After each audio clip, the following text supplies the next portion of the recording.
네, 반갑습니다. 네, 라이더의 산업안전.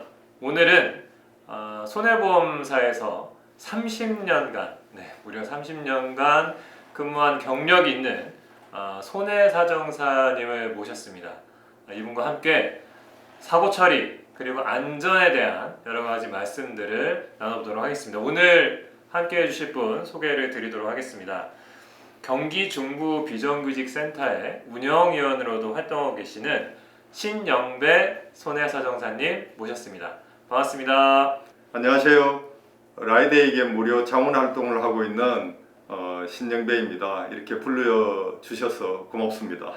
네, 자 그러면 먼저 우리 라이더분들이 아마 사고 경험하셨던 분들은 손해사정사님 줄여서 우리 손사님이라고 이렇게 흔히들 말하는데 뭐 경험해 보신 분도 있고 아직 사고 이 경험이 없는 분들은 그냥 말로만 들어봤지 잘 모르는 분들도 계실 것 같은데요.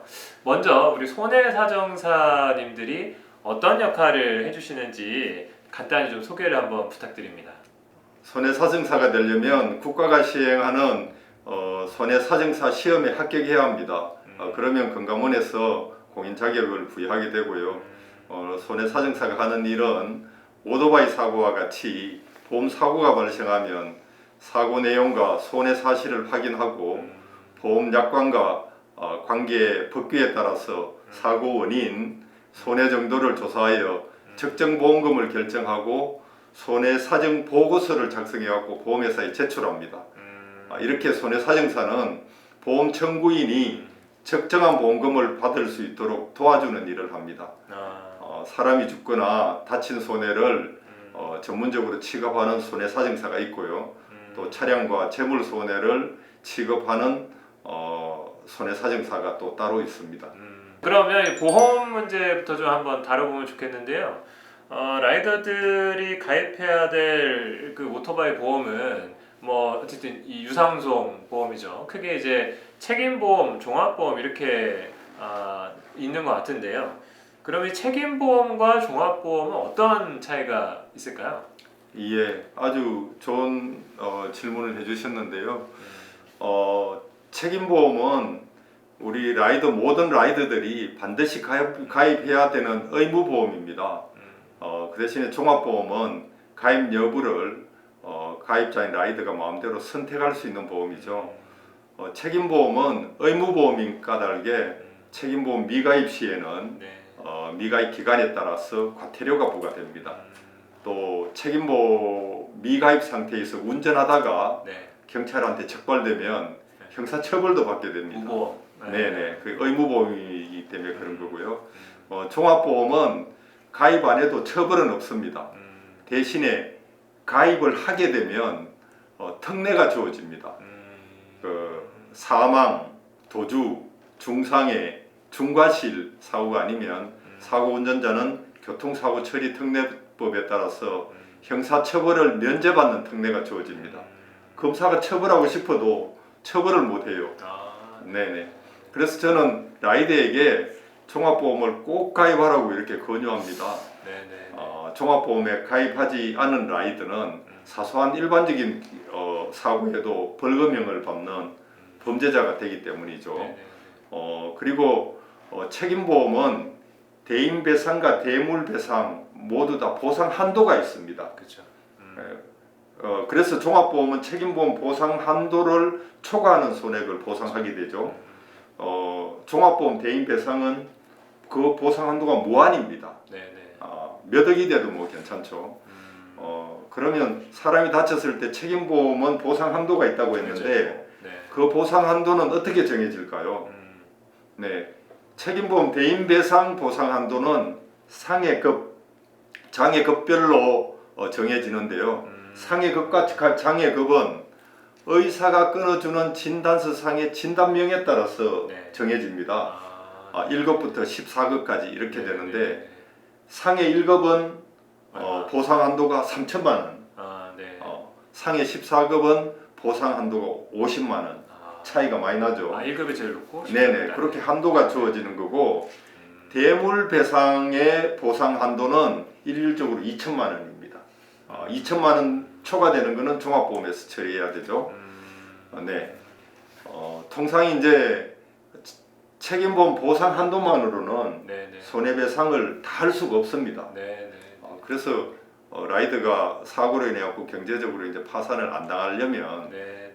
종합보험 가입이 꼭 필요하죠. 네.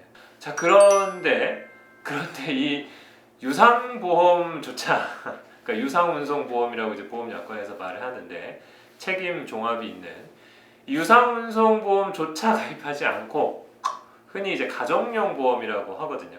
가정용 보험만 가입하고 일하는 라이더들도 있습니다. 근데 이제 보험사에서는 가입 단계에서 가정용만 가입했을 때는 배달 못합니다. 이렇게 안내는 하는데 그래도 보험료 너무 부담이 돼서 그냥 가정용만 하고 일하는 분들이 있는데 그러면 이 가정용만 가입해서 하는데 일을 하다가 사고가 났다. 유상운송 행위를 하다가 사고가 났다. 이렇게 되면 라이더는 어떻게 되는 건가요? 보험은 오토바이는 세 가지 용도가 있습니다. 이제 가정용이 있고 가정용은 그야말로 이제 출퇴근할 때나 그렇죠. 개인 그 일을 볼 때 가입하는 용도고 보험료가 제일 쌉니다. 그다음에 비유상이 있는데 비유상은 이제 업소에서 또는 식당에서 네. 그 라이더들을 고용을 해가지고 업무적으로 사용할 때, 네. 맥도날드 예, 식당에 업무용으로 사용할 때는 이제 비유상으로 그렇게 가입하면 되고 그렇죠. 네. 라이더라든지 그 택배라든지 이런 분들은 다 유상을 가입해야 됩니다. 유상 자동차 보험을 가입해야 되는데 그런데 책임보험도 마찬가지고 종합보험도 마찬가지고 유상보험으로 가입하지 않으면 보험을 가입해봤자 사고가 났을 때 자동차 보험으로 손해보상을 받을 수가 없습니다. 보험료가 싸다고 이제 가정용으로 오토바이를 가입하는 경우가 있는데 이렇게 되면 자동차 오토바이 보험을 사고를 내도 보상 처리를 전혀 받을 수가 없습니다. 맞아. 보험 미가입과 같이 취급되어 형사처벌도 면할 수가 없습니다. 형사처벌도. 예. 다만 이제 이럴 때 이런 게 있어요. 책임보험을 가입하는데도 가정용으로 가입해요. 그거는 동덕을 위해서 그냥 하는 거지 보상을 위해서는 의미가 없거든요. 네네네.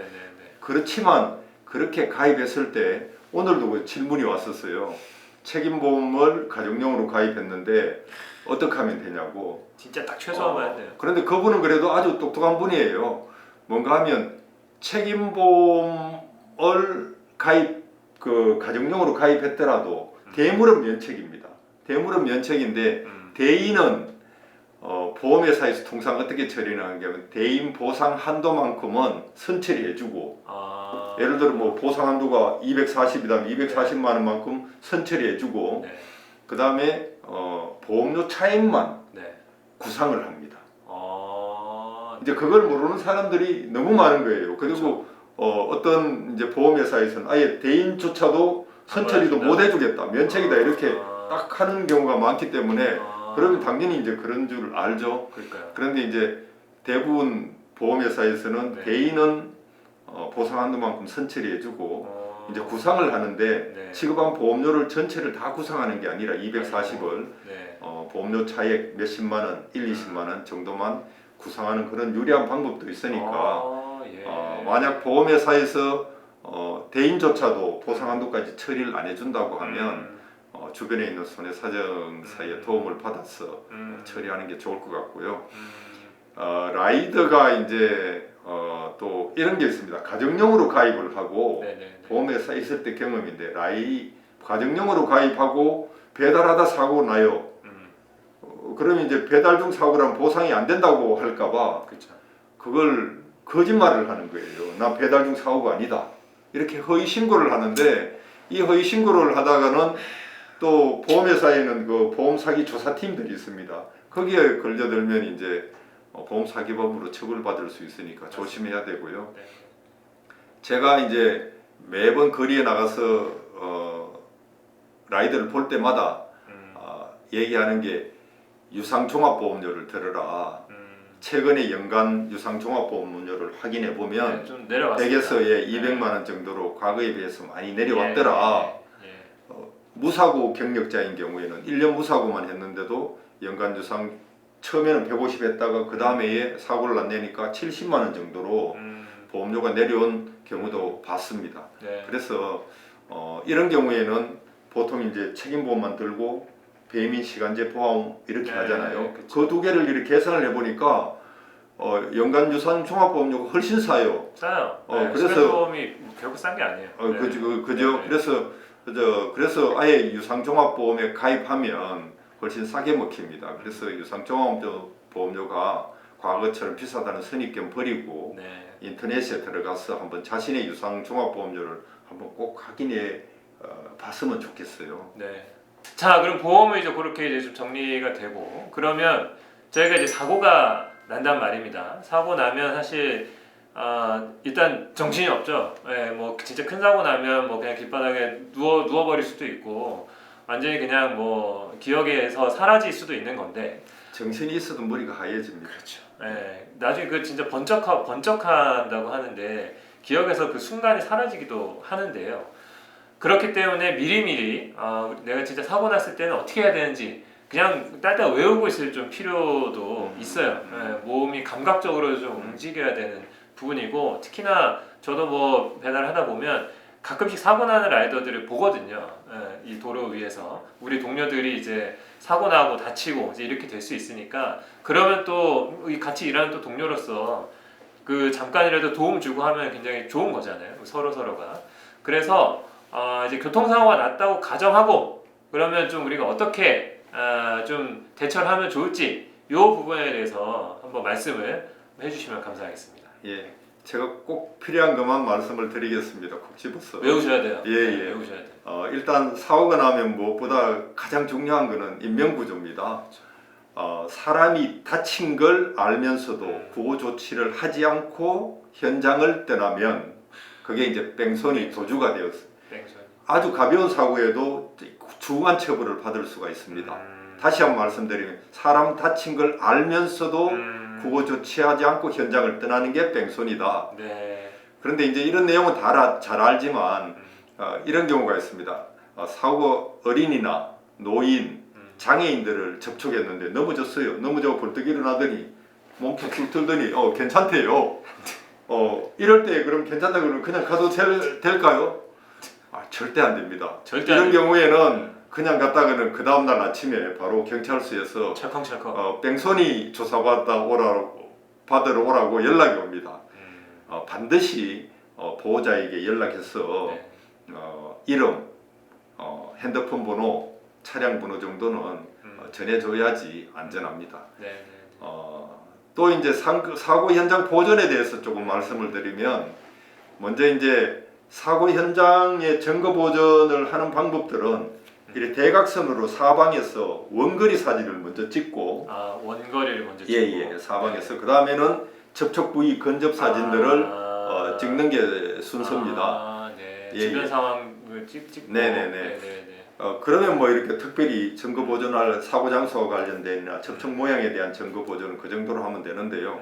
문제는 이제 아주 급격하고 갑자기 일어나고 뭐 여러 가지 어떤 내가 이 사고에 유리한 걸 추정할 동영상을 확보해야 되는데요. 사고 차량 블랙박스, 그 다음에 사고 차량 주변 현장에 CCTV가 있는지 확인해야 됩니다. 그런데 블랙박스가 만약에 사고 차량들끼리 없으면 주변에 있는 차량들의 협조를 얻어도 됩니다. 오히려 주변에 있는 차량의 블랙박스가 사고 해를 더 자세히 보여줄 수가 있습니다.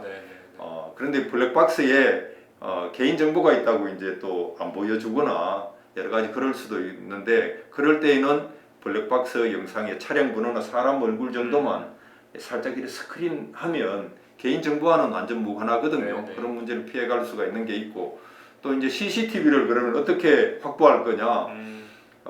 우선은 그 CCTV를 관리하는 기관을 정확하게 찾아야 됩니다.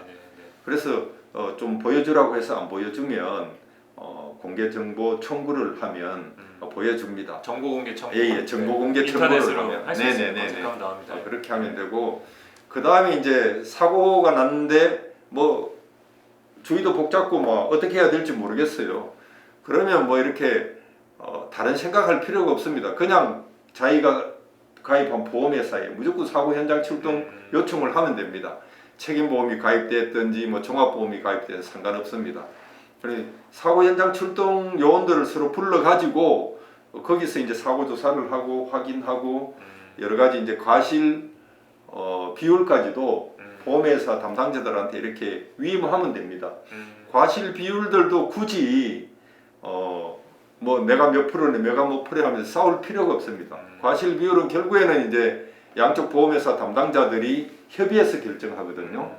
협의해서 결정하니까 내가 과실 비율이나 내가 가해자다 피해자 이렇게 다툴 필요가 없는 거죠. 그냥 보상 담당자들한테 위임하고 각자가 자기 보상 직원한테 자기 주장 사항이나 증거 자료들을 충분히 제출해서 좀 강하게 싸워달라고 요청을 하면 그게 훨씬 과실 비율을 다투는데 도움이 된다. 그렇게 말씀드릴 수 있습니다. 그 만약에 이제 사고를 가해 사고를 냈다. 내가 그러니까 라이더가 더 과실이 많은 가해 사고를 냈다라고 하면 여러 가지 법률적인 사실 책임을 지게 됩니다. 이런 부분들 미리 알려드리는 거는 사고 내시면 안 되기 때문에 이런 걸 좀 미리 알고 이제 의식하고 긴장하고 해야 되기 때문에 말씀을 좀 드리는 건데요. 가해 사고를 냈을 경우에 라이더가 지게 되는 법률적 책임이라고 하는 건 어떤 게 있을까요? 예, 라이더가 사고가 나면 세 가지 책임이 있는데요. 세 가지. 위원장님 제가 얘기하면 좀 따라해 보십시오. 예. 네. 형사 책임, 형사 책임, 민사 책임, 민사 책임, 행정 책임. 행정 책임. 네네 잘하셨습니다. 이 세 가지가 법률적 책임이 생기게 되는데요.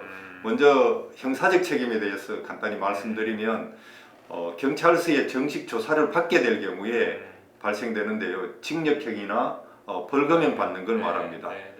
형사적 책임이 발생돼서 구속될 가능성이 있으면 피해자와 보험 처리하는 것은 별도로 또 형사비해야 되는 문제가 있습니다. 형사비를 하게 되면 형량이 감해지는 효과가 있죠. 제가 앞에도 말씀드렸습니다만은 일반적인 교통사고 시에는 형사처벌을 면하려면 종합보험에 꼭 가입해야 됩니다. 제가 오늘 몇 번 강조를 할 텐데요. 종합보험에 가입하면 사망, 도주, 중상해, 중과실 사고가 아니면 사고 운전자는 형사처벌을 면제받는 특례가 주어집니다. 다음은 민사 책임인데요. 사고로 발생된 인적, 물적 손해를 배상해야 되는 책임입니다. 통상 손해배상 책임은 다른 불법행위 같으면 가해자 본인이 책임집니다. 혼자. 그렇죠. 그런데 이제 자동차 사고인 경우에는 매우 특별한데요. 사고 차량 소유자는 자기가 운전하고 아무 관여가 없어도 사고 소유자라는 이유만으로 사고 운전자하고 연대로 책임지게 됩니다. 그래서 이제 오토바이 소유자라는 이름으로 민사적 손해배상 책임을 운전자와 같이 지게 되니까요. 오토바이 키를 남한테 함부로 빌려주는 것은 굉장히 위험한 행위입니다. 종합보험에 가입되면 모든 민사적인 손해배상은 보험회사가 소송까지도 다 100% 처리해 줍니다. 민사 책임은. 형사 책임은 처리 안 해주만 민사 책임은 다 처리해 주니까 돈 문제는 걱정 안 해도 됩니다. 다음은 이제 마지막 행정적 책임인데요. 이것도 이제 경찰서 정식 조사를 받은 후에 받게 되는 벌점, 범칙금, 운전면허 정지나 취소 처분 같은 걸 얘기를 합니다. 벌점은 40점 이상이 되면 면허 정지가 되죠. 121점 이상 되면 면허 취소가 나옵니다. 벌점이 많은 경우에는 벌점 감경 교육이라고 이런 걸 받게 되는데 그 교육을 받게 되면 벌점을 20점 감해 주니까 벌점이 많은 분들은 좀 이용하면 좋겠습니다. 네. 이제 가해 사고가 날 수도 있고 사실 피해 사고가 날 수도 있는 거잖아요. 상대방 과실이 많은 경우. 사실은 저희 오토바이 그 이륜차 사고 통계를 보면 가해 사고보다 피해 사고 비율이 높아요. 요거는 약간 사회적으로도 그 좀 라이더에 대한 어떤 편견 같은 게 있는 건데 실제로 통계를 보면 피해 사고가 많거든요. 자, 근데 이제 피해 사고가 났는데 상대방 차량이 보유 불명이거나 누가 가지고 있는지 알 수 없거나 또는 상대방 차량이 종합보험에 가입하지 않았을 수도 있잖아요. 내가 지금 피해자인데 내가 지금 보상을 받아야 되는데 이게 지금 어떻게 되냐 좀 막막할 수 있는데 자, 이 경우에는 어떻게 대처를 할 수 있습니까? 예. 이런 경우도 많은데요. 그 교통사고 라이더가 피해자가 돼가지고 가해자로부터 전혀 보상받을 길이 없을 때 이럴 때를 대비해서 이제 보험회사들이 자금을 전부 이렇게 객출해가지고 네. 정부 보장 사업 기금이라는 걸 운영하고 있습니다.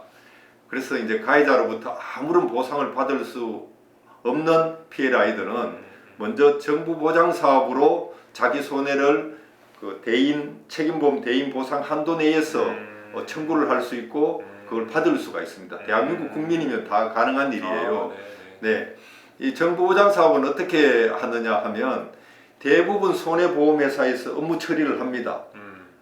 그 뭐 가해자가 없으니까 가해 불명이니까 뭐 삼성이든지 현대든지 DB든지 KB든지 어디 가도 더 좋아요. 가까운데 가서 보상 업무 처리를 다 해줍니다.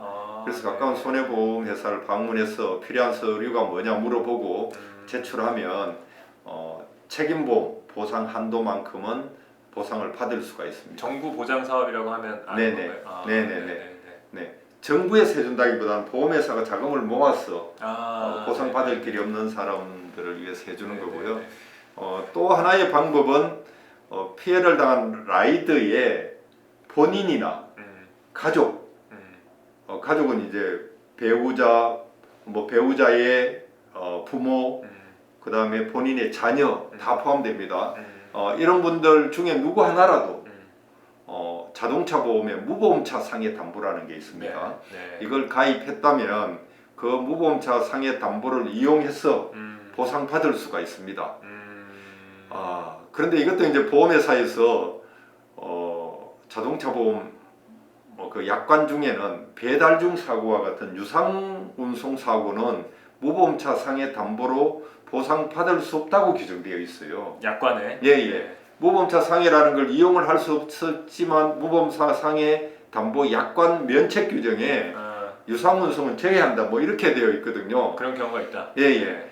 그런데 이렇다고 할 때 물러서지 말고 포기하지 말고 저 같은 이런 손해사정사나 변호사나 주변의 전문가들한테 상의를 하면 보상받을 길이 열릴 수도 있는데 어떤 게 있는가 하면 유상운송 사고라도 무보험차 상해 담보로 보험회사는 보상해야 된다는 판결례가 있어요. 그 판결례를 이용하면 보험회사하고 협상을 한다든지 정 안 되면 소송을 한다든지 이렇게 하면 보상받을 길이 있습니다. 그래서 유상운송 중에 사고라 하더라도 무보험차 상해 담보를 이용해서 보상받을 길을 전문가하고 상의해주면 좋겠습니다. 자, 오늘 이 보험과 또 사고와 교통사고 시의 조치 이런 부분들에 대해서 아주 중요한 팁들을 한번 살펴봤는데요. 오늘 방송은 여기까지 하고 마무리하도록 하겠습니다. 고생하셨습니다.